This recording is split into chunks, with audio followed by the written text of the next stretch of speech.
জানিয়ে দেব আজকের বাছাই করা গুরুত্বপূর্ণ খবর। প্রথমেই হেডলাইন্স। হিন্দুরা মুসলিম পরিবারের মাঝে সুরক্ষিত নয়, যোগী আদিত্যনাথ। বাপুজি সংবিধানকে বাঁচিয়ে রেখো, লন্ডনে গান্ধী মূর্তিতে ফুল দিয়ে মোদী সরকারকে খোঁচা মমতার। কিছু বলতে গেলেই স্পিকার ওম বিড়লার বিরুদ্ধে বোমা ফাটালেন রাহুল। চুরি করে চাকরি পেয়েছেন, তৃণমূলের শিক্ষক নেতাকে বরখাস্তের নির্দেশ দিল কলকাতা হাইকোর্ট। কি অভিযোগ? বেলেঘাটায় বরফ কারখানায় অদূরে আগুন, জ্বলছে একের পর এক দোকান, ঘটনাস্থলে দমকল। পুতনাদের বুকের উপর দিয়ে গাড়ি চালাবো, বাপ 14 পুরুষ আক্রমণের পর ফের বেলাগাম দিলীপ। প্রতিদিনের বাছাই করা খবর পেতে চ্যানেলটি সাবস্ক্রাইব করে রাখুন। আসছে বিস্তারিত খবরে। রাজ্যে সংখ্যালঘুরা সুরক্ষিত, আশ্বাস মুখ্যমন্ত্রীর। কিন্তু হিন্দুরা কি একই অনুভব করেন? প্রশ্ন তুলে দিলেন উত্তরপ্রদেশের মুখ্যমন্ত্রী যোগী আদিত্যনাথ। তার বক্তব্য, 100 জন হিন্দু পরিবারের মাঝে একটি মুসলিম পরিবার সুরক্ষিত অনুভব করে, কিন্তু 50 জন হিন্দু 100 জন মুসলিম পরিবারের মাঝে সুরক্ষিত অনুভব করেন না। সংবাদ সংস্থা ANIA কে দেওয়া একটি সাক্ষাৎকারে উত্তরপ্রদেশের মুখ্যমন্ত্রী যোগী আদিত্যনাথ রাজ্যের সংখ্যালঘুদের পরিস্থিতি নিয়ে কথা বলেন। সম্প্রতি বাংলাদেশের সংখ্যালঘুদের উপরে হওয়া হামলা এবং মন্দির ভাঙার ঘটনার উদাহরণ দিয়ে যোগী আদিত্যনাথ বলেন, একটা মুসলিম পরিবার 100 হিন্দু পরিবারের মাঝে সুরক্ষিত অনুভব করে, তাদের ধর্মচরণের স্বাধীনতা রয়েছে, কিন্তু 50 জন হিন্দু কি 100টি মুসলিম পরিবারের মাঝে সুরক্ষিত অনুভব করবে? না। বাংলাদেশ তার উদাহরণ। এর আগে পাকিস্তান এই উদাহরণ ছিল। যোগী আদিত্যনাথ দাবি করেন, 2017 সালে রাজ্যে বিজেপি সরকার গঠনের পর সাম্প্রদায়িক দাঙ্গা হিংসা বন্ধ হয়ে গিয়েছে। যোগী হিসাবে তিনি সকলের খুশি প্রার্থনা করেছেন। মুখ্যমন্ত্রী আরও বলেন, উত্তরপ্রদেশে মুসলিমরা সবথেকে সুরক্ষিত। যদি হিন্দুরা সুরক্ষিত থাকে তবে ওরাও সুরক্ষিত থাকবে। 2017 সালের আগে এখানে যদি কোনো দাঙ্গা হতো, হিন্দুর দোকান পড়তো, তবে মুসলিমদের দোকানও চলতো। যদি হিন্দু পরিবারের বাড়ি জ্বলতো, তবে মুসলিমদের বাড়িও জ্বলতো। 2017 সালের পর দাঙ্গা বন্ধ হয়ে গিয়েছে। সম্প্রতি একাধিক রাজ্যে মন্দির মসজিদ নিয়ে যে বিতর্ক তৈরি হয়েছে, সেই বিষয়ে মুখ খোলেন যোগী আদিত্যনাথ। হিন্দু ধর্মীয় স্থানে মসজিদ তৈরি করা নিয়ে প্রশ্ন তোলেন তিনি। বলেন যে এটা একটা ইসলামিক নীতির বিরুদ্ধে। উত্তরপ্রদেশের মুখ্যমন্ত্রী আশ্বাস দেন যে সম্বলে যত সম্ভব মন্দির পুনরুদ্ধার করবেন তারা। বিলেত সফরে দেশের সংহতি রক্ষা, ঐতিহ্য বজায় রাখা এবং বিশ্বজুড়ে ভারতের মর্যাদা অক্ষুণ্ণ রাখার বিষয়টিতেও একনিষ্ঠ বাংলার মুখ্যমন্ত্রী মমতা বন্দ্যোপাধ্যায় বুধবার লন্ডন সফরে চতুর্থ দিন প্রাতঃ ভ্রমণ করতে বেরিয়ে পার্লামেন্ট স্কোয়ারে গান্ধী মূর্তির পাদদেশে পুষ্পার্ঘ অর্পণ করলেন তিনি। সেই সঙ্গে হাত জোড় করে তার প্রার্থনা, বাপুজি সংবিধানকে বাঁচিয়ে রেখো। এদেশের গণতন্ত্র গোটা বিশ্বে সমাদৃত, কিন্তু মোদী সরকারের আমলে সেই গণতন্ত্রই বিপন্ন হয়ে উঠেছে বলে প্রায়শই অভিযোগ শোনা যায় বিরোধীদের মুখে। শুধু বিরোধীরাই নন, আন্তর্জাতিক মহলে এই মুহূর্তে দেশের পরিস্থিতি নিয়ে উদ্বেগ প্রকাশ করেছে। আর সেই আবহে মমতা বন্দ্যোপাধ্যায় লন্ডন সফরে জাতির জনককে শ্রদ্ধা জানিয়ে সংবিধান রক্ষার প্রার্থনা বেশ তাৎপর্যপূর্ণ বলে মত ওয়াকিবহল মহলের। একাংশের মনে করছে, মমতার এই বার্তা আসলে মোদী সরকারের প্রতি। বাংলার মুখ্যমন্ত্রী বরাবরই গান্ধী মন্ত্রে বিশ্বাসী। আগেও একাধিকবার তিনি দেশের সংহতি রক্ষা, শান্তির বার্তা দিতে গিয়ে উল্লেখ করেছেন মহাত্মা গান্ধীর নাম। অথচ আজকের দিনে সেই সংবিধান লঙ্ঘন করে মোদী সরকার একাধিক কার্যকলাপ ঘটিয়ে চলেছে। তার বিরুদ্ধে গর্জে উঠেছেন বাংলার শাসক দল তৃণমূল সহ বিরোধী দলের জনপ্রতিনিধিরা। সংসদেও এ নিয়ে যথেষ্ট শোরগোল চলেছে। বিলেত সফরে গিয়ে তৃণমূল সুপ্রিমো সেই সংবিধান রক্ষার প্রার্থনা করলেন। মমতার এই প্রার্থনা নিয়ে বিজেপির প্রাক্তন রাজ্য সভাপতি দিলীপ ঘোষের খোঁচা, কংগ্রেসের আমলেও সংবিধান বিপন্ন ছিল, উনি তখন কংগ্রেসই ছিলেন, তখন মনে হয়নি? এখন গান্ধীজি তো নিশ্চিন্তে, তার ভক্তদের হাতেই সংবিধান রয়েছে, আর সংবিধানই তাকে এই অধিকার দিয়েছে যখন তম যা খুশি বলার। লন্ডন সফরে চতুর্থ দিন বুধবার বাংলা ও ব্রিটেনের মধ্যে সরকারি স্তরে বাণিজ্য বৈঠক হওয়ার কথা। তাতে রাজ্য সরকারের তরফে রয়েছে মুখ্য সচিব মনোজ পান্ত, শিল্প সচিব বন্দনা যাদব। ব্রিটিশ শিল্পপতিদের মধ্যে বৈঠকে অংশ নিয়েছিলেন বার্কলে সিইও স্টিভেন ফ্লাহাটি, গ্রাভিট্রিসের chairman Martin Wright, Scottish life science অ্যাসোসিয়েশনের CEO Scott Johnstone, Vesuvius গ্রুপের জেনারেল সেক্রেটারি তথা Vesuvius Indian board of director Henry Knowles. তার আগে সকালে মুখ্যমন্ত্রী হাঁটতে বেরোন লন্ডনের পথে। কিছু বলতে গেলেই বাধা দেওয়া হয়, বলতে দেওয়া হয় না। লোকসভার স্পিকার ওম বিড়লার বিরুদ্ধে মারাত্মক অভিযোগ আনলেন রাহুল গান্ধী। শুধু তাই নয়, বক্তব্য রাখতে গেলে অধিবেশন মুলতবি করে দেওয়া হয় বলে অভিযোগ।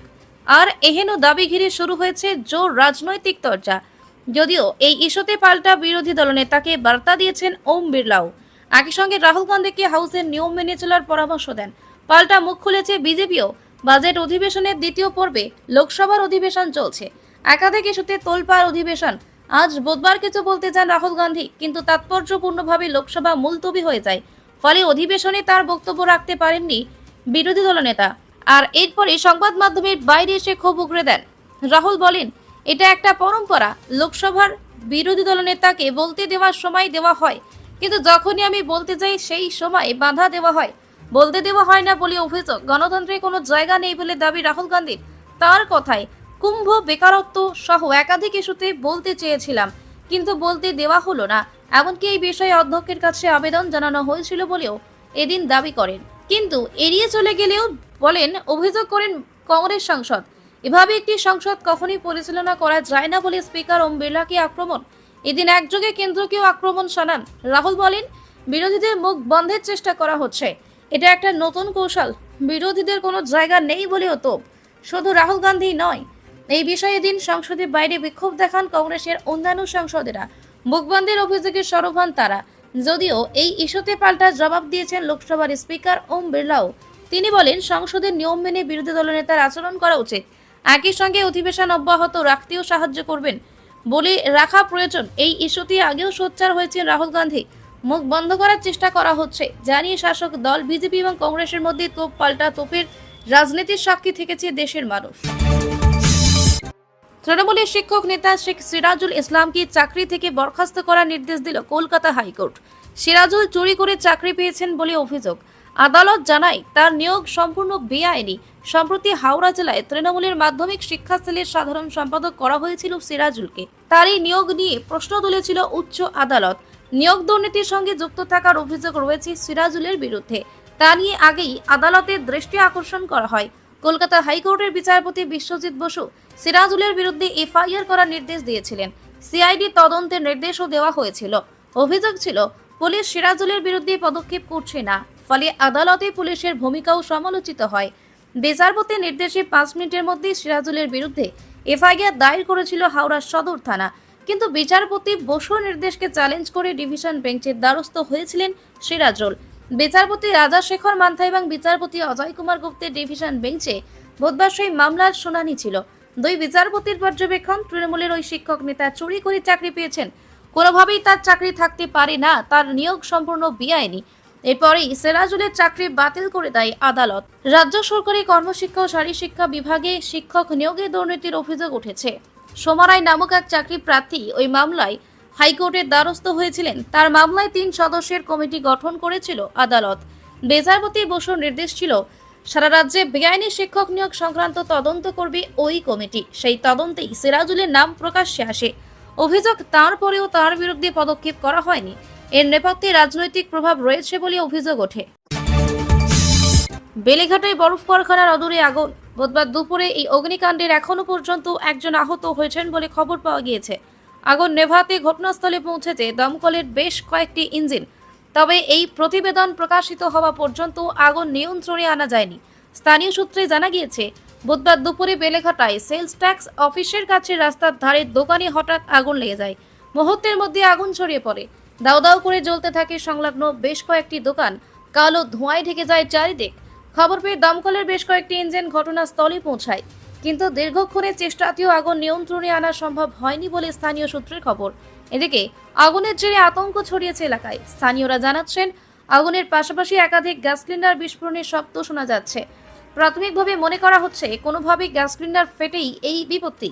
সেই থেকে আগুন ছড়িয়ে পড়েছে বলে দমকলের অনুমান। বিপদ এড়াতে এই রাস্তায় যান চলাচল সাময়িকভাবে বন্ধ রাখা হয়েছে। যুদ্ধকালীন তৎপরতায় আগুন নেভানোর চেষ্টা করছেন দমকল কর্মীরা। কথায় যেন আর লাগাম পড়ছেই না। একের পর এক বিতর্কিত মন্তব্য করে 26-এর আগে বঙ্গ রাজনীতির পারদ চড়িয়েই চলেছেন বিজেপির প্রাক্তন রাজ্য সভাপতি দিলীপ ঘোষ। মহিলাদের বাপ 14 পুরুষ তুলে আক্রমণ করার পর এবার তার মুখে পুতনাবান। খড়গপুরে তাকে ঘিরে বিক্ষোভ দেখানো মহিলাদের তুলনা করলেন মহাভারতের পুতনা রাক্ষসীর সঙ্গে। বললেন, এই পুতনাদের বুকের ওপর দিয়ে গাড়ি চালাবো। বুধবার নদিয়া গাংনাপুরে এক দলীয় সভায় এই মন্তব্য করেন দিলীপ ঘোষ। তার এই বছর নিয়ে ফের রাজনৈতিক মহলে সভাপতির সমালোচনা শুরু হয়েছে। বুধবার নদিয়ায় দলীয় কর্মসূচিতে যোগ দিতে গিয়েছিলেন দিলীপ ঘোষ। গাংনাপুরে এক সভায় বক্তব্য রাখতে গিয়ে উঠে আসে খড়গপুরে তাকে ঘিরে বিক্ষোভের প্রসঙ্গ। গত সপ্তাহে খড়গপুরে রাস্তা উদ্বোধনে গিয়ে মহিলাদের বিক্ষোভের মুখে পড়েন মেদিনীপুরের প্রাক্তন সাংসদ। তাতে মেজাজ হারিয়ে মহিলাদের উদ্দেশ্যে বাপ 14 পুরুষ তুলে গালিগালাজ করেন। ভিডিও ফুটেজে তাই স্পষ্টভাবেই শোনা গিয়েছে। এই ঘটনা নিয়ে আলোচনা শুরু হতে আত্মপক্ষ সমর্থনে দিলীপ ঘোষের ভঙ্গিমায় আক্ষেপের লেশমাত্র ছিল না। উল্টে কাজটি তিনি ঠিক করেছেন বলেই সাফাই দেন। এদিন নদিয়ার গাংনাপুরে সভায় সেই আক্রমণ তীব্রতর করে তুলেন বিজেপির প্রাক্তন রাজ্য সভাপতি দিলীপের কথায়, সেদিন কটা পুতনাকে তারা করেছিলাম, বলেছিলাম গাড়ি চালিয়ে দেব বুকের উপর দিয়ে। কিছু সেকুলারের খুব কষ্ট হয়েছিল, তখন ওরা মেয়ে বলে আমরা মা সীতা, মা দ্রৌপদীকে মায়ের আসনে বসিয়েছি, কিন্তু মায়ের আসনে তো পুতনাকে বসাবো না। এই পুতনাদের বুকের ওপর দিয়ে গাড়ি চালাবো আমরা। দিলীপ ঘোষের আরও সংযোজন, শ্রীকৃষ্ণ মাত্র 6 দিন বয়সে বুঝে গিয়েছিলেন যে ওরা মায়ের ছদ্মবেশে এসেছে, তাই উচিত জবাব দিয়েছিলেন।